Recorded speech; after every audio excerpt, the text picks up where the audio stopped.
Chapter 5.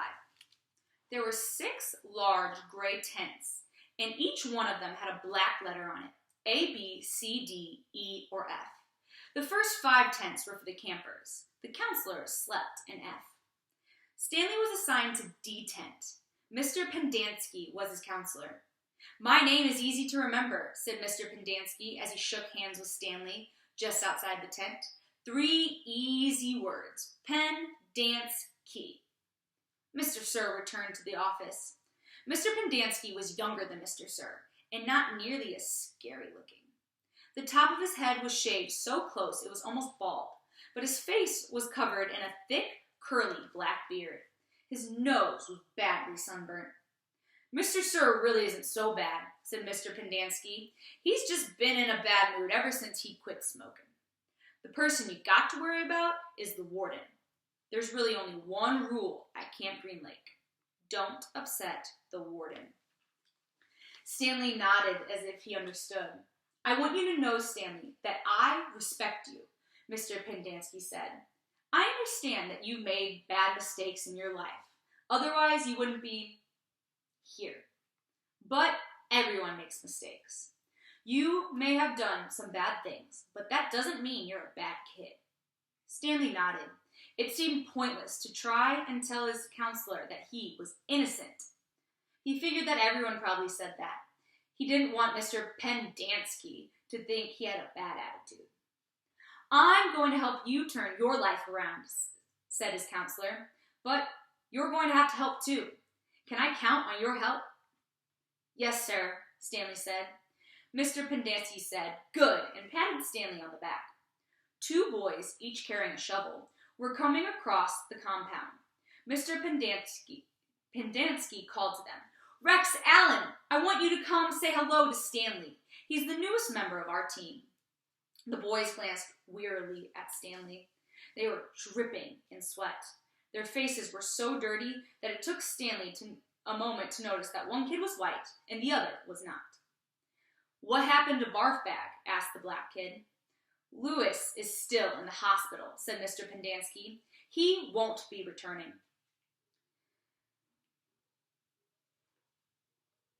He told the boys to come shake Stanley's hand and introduce themselves like gentlemen.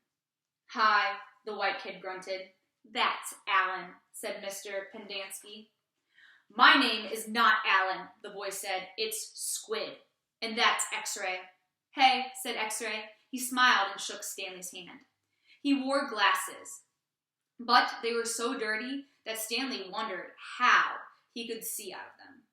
Mr. Pendanski told Alan to go to the rec hall and bring the other boys to meet Stanley. Then he led him inside the tent. There were 7 cots, each one less than 2 feet apart from the one next to it. "Which was Lewis's cot?" Mr. Pendanski asked. "Barf Bag slept here," said X-Ray, kicking one of the beds. "All right, Stanley, that'll be yours," said Mr. Pendanski. Stanley looked at the cot and nodded. He wasn't particularly thrilled about sharing the same cot that had been used by someone named Barf Bag. 7 crates were stacked in 2 piles at one side of the tent. The open end of the crates faced outwards. Stanley put his backpack, change of clothes, and towel in what used to be Barf Bag's crate. It was at the bottom of the stack that had 3 in it. Squid returned with 4 other boys. The first 3 were introduced by Mr. Pendanski as Jose, Theodore, and Ricky. They called themselves Magnet, Armpit, and Zigzag. "They all have nicknames," explained Mr. Pendanski. "However, I prefer to use the names their parents gave them, the names that society will recognize them by when they return to become useful and hardworking members of society." "It ain't just a nickname," X-Ray told Mr. Pendanski. He tapped the rim of his glasses. "I can see inside you, Mom. You've got a big, fat heart." The last boy either didn't have a real name, or else he didn't have a nickname. Both Mr. Pendanski and X-Ray called him Zero. "You know why his name's Zero?" asked Mr. Pendanski. "Because there's nothing going inside his head." He smiled and playfully shook Zero's shoulder. Zero said nothing. "And that's Mom," a boy said. Mr. Pendanski smiled at him. If it makes you feel better to call me Mom, Theodore, go ahead and call me Mom. He turned to Stanley. If you have questions, Theodore will help you. You got that, Theodore? I'm depending on you. Theodore spit a thin line of saliva between his teeth, causing some of the other boys to complain about the need to keep their home sanitary. You were all new here once, said Mr. Pendanski, and you all know what it feels like. I'm counting on every one of you to help Stanley. Stanley looked at the ground.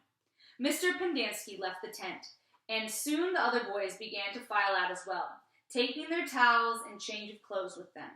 Stanley was relieved to be left alone, but he was so thirsty he felt as if he would die if he didn't get something to drink soon.